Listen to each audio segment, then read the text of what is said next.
안녕하십니까. 지식산업센터 전문기업 지산엔 박희성 대표입니다. 2019년 9월 19일 목요일 퇴근길 영상 좀 준비해 보겠습니다. 오늘 시간에는요, 지식산업센터에서 최근에 이렇게 제조형 이렇게 회사에서 굉장히 인기를 끌고 있는 드라이브인 시스템 지식산업센터에 대해서 한번 이야기를 드려볼게요. 이 드라이브인 시스템, 말 그대로 그 차가 올라갈 수 있다, 호실까지 갈 수 있다, 지상층을 차가 올라갈 수 있도록 이렇게 설계를 해서 제조하는 기업체가 원활하게 사업을 할 수 있도록 만들어 놓은 특화된 지식산업센터라고 보시면 됩니다.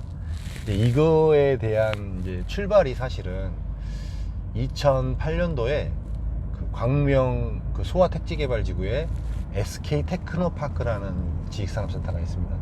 거기 아파트형 공장에서 일부분만 이렇게 차가 올라갈 수 있도록, 저층부만 올라갈 수 있도록 이렇게 설계를 해서 만들었던 이런 이제 아파트형 공장이 있었는데요.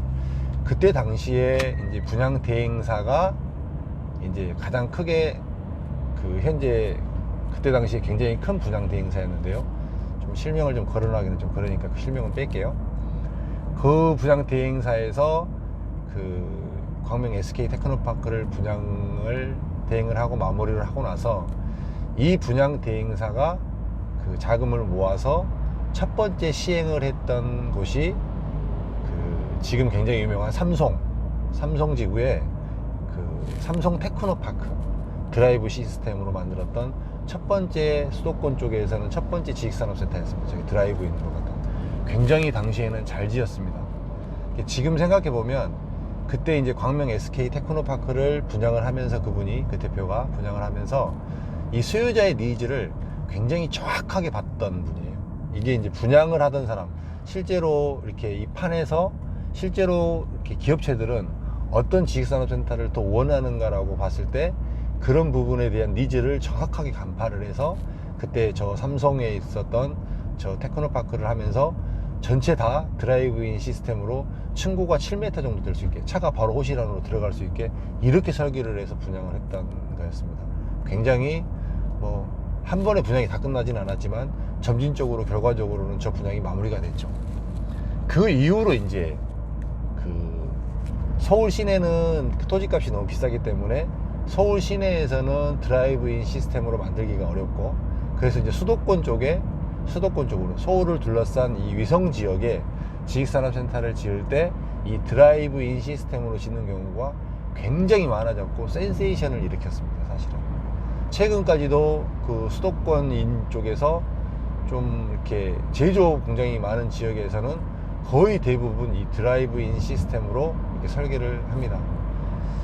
그래서 이제 그렇게 분양을 하는데, 이제 이게 최근에는 어떤 부분에서 좀 문제가 되었냐면요, 삼성 테크노파크 같은 경우만 하더라도 전체 층고가 한 7m가 되는 거예요. 7m면 생각해 보세요. 일반 아파트 층고가 2.2, 2.34 이 정도밖에 되지 않습니다. 그거에 한 3배 정도 되는 높이가 되는 거거든요. 그렇기 때문에 원래 이제 단층으로 그렇게 높은 이렇게 조업을 하기 위해서 사용해야 하는데, 이거를 이제 호실 안을 개조를 하게 되는 거죠. 쉽게 얘기하면 복층으로 공간을 더블로 나오기 때문에, 쉽게 얘기하면 아파트 2개 층을 1개로 만들어 놓은 거기 때문에 이거를 복층으로 불법으로 개조를 해서 쓰는 이런 경우가 생겨서 이 지자체에서 층고를 높여서 지식산업센터를 허가를 해주는 거에 대해서 굉장히 많이 좀 규제를 하고 좀 많이 버는 상태가 생겼어요. 그래서 이제 최근에 이 드라이브인 시스템으로 지식산업센터를 이렇게 인허가를 해줌에 있어서 이 층고 부분에서 많이 걸리는 것 같아요. 그래서 예전처럼 완전히 제조형, 완전히 층고가 높은 이런 제조형 지식산업센터로의 설계가 잘 안 나오는 것 같습니다. 최근에는 아마 그렇게 나온다고 치면 다시 또 센세이션을 일으키고 잘 할 수 있는 이런 부분이 될 수도 있을 것 같은데, 현재는 그런 부분이 많이 없는 것 같아요. 그렇게 해서 이제 최근까지도 수도권 근방에서 이 지식산업센터를 짓게 되면 이제 저층부는 이 드라이브인 시스템으로 차가 직접 올라가서 호실 안에 차를 댈 수 있게 이렇게 저층부는 만들고, 고층부는 완전히 사무 공간으로 IT 기업체들을 위해서 이렇게 고층 지식산업센터를 만들고, 이런 설계가 굉장히 이렇게 트렌드화 되다시피 이렇게 되었습니다. 이게 이제 이 드라이브인 시스템, 제조형들을 위한 이렇게 지식산업센터.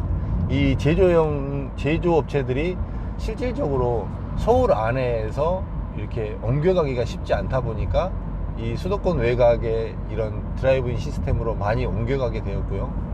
실질적으로 이제 서울 시내는 너무 토지가가 이제 많이 올라가 버렸기 때문에 이 드라이브인 시스템으로 이렇게 만들기가 굉장히 어려운 거였습니다.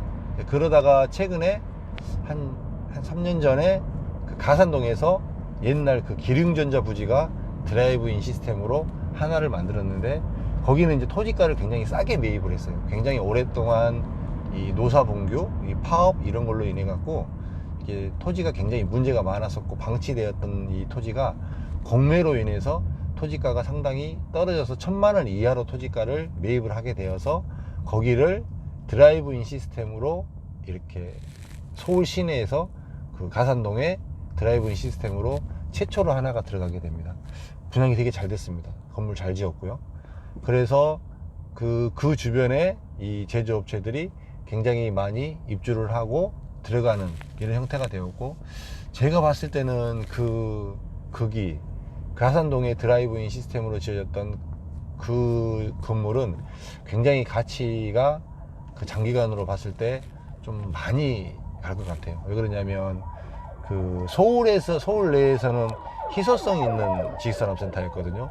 그러다 보니까 그 분양이라든지 입주까지는 꽤 오랜 시간이 걸리긴 했지만 이거에 대한 가치, 이런 부분들이 틈새 지식산업센터 중에서 더 틈새 중에 틈새인 거예요. 임대 공실이 생기지 않고 오래 갈 수 있는 그런 지식산업센터가 이 드라이브인 시스템의 원리라는 것이죠. 근데 이제 수도권 쪽에서는 워낙 또 이제 물량들이 조금씩 늘어나다 보니까 조금 그런 부분도 보셔야 되고요. 그 다음에 제조업체들이 얼마만큼 주변에 분포되어 있는지 이런 부분도 좀 따져보면 그 제조용으로 드라이브인 시스템 지식산업센터를 선택했을 때 굉장히 좋은 부분이 되고요. 이 드라이브인 시스템으로 이제 가게 되면 거의 대부분 선택하는 기업체가 다 제조업이고 영세한 제조업이란 말이에요. 그렇기 때문에 이 분양가가 너무 높아 버리면 이 기업체들에서 분양을 받을 수가 없습니다.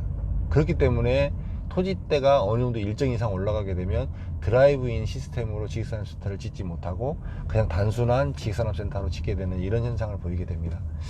오늘 시간에는요, 그냥 그 이해 차원에서 이 드라이브인 시스템이 그 어떤 형태인가, 차가 직접 이렇게 코어를 타고 건물에서 이렇게 올라가서 고층부로 올라가서 바로 호실 앞에까지 차가 가서 거기서 하차를 하고 물건을 싣고 다시 내려올 수 있는 이런 시스템을 말하는 거고요.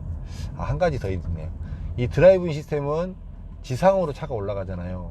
보통 지식산업센터는 지상으로 고층으로 올라가면 올라갈수록 분양가가 높게 형성이 되는데, 이 드라이브인 시스템은 차가 올라가야 되는 부분이 생기다 보니까 불편한 거죠. 그러니까 고층으로 올라가면 올라갈수록 분양가가 떨어지는 이런 모습을 보였습니다. 요 정도 부분을 뭐 이렇게 새로운 또 정보의 개념으로 여러분들에게 드리는 거고요. 드라이브인 시스템의 지식산업센터가 그 제조업이 많은 지역에 이렇게 잘 지어졌다고 하면 의외로 틈새 부동산일 수 있습니다. 이건 또 이제 제조업 같은 경우는 들어오게 되면 거의 다 시설을 해야 되잖아요. 그렇기 때문에 한번 시설을 하게 되면 이렇게 얼른 회사를 이전하거나 움직이기가 쉽지 않죠. 그렇기 때문에 임대 공실 부분에서 굉장히 리스크가 적은 지식산업센터가 될 수도 있습니다. 이 정도 참고하시면 조금 도움이 되실 것 같습니다. 오늘 영상은 여기서 마치고요. 평안한 밤 되시고, 내용이 좀 도움이 되셨으면 구독과 좋아요를 눌러주시면 제가 더 힘내서 여러분들에게 좋은 정보를 드리도록 하겠습니다. 감사합니다.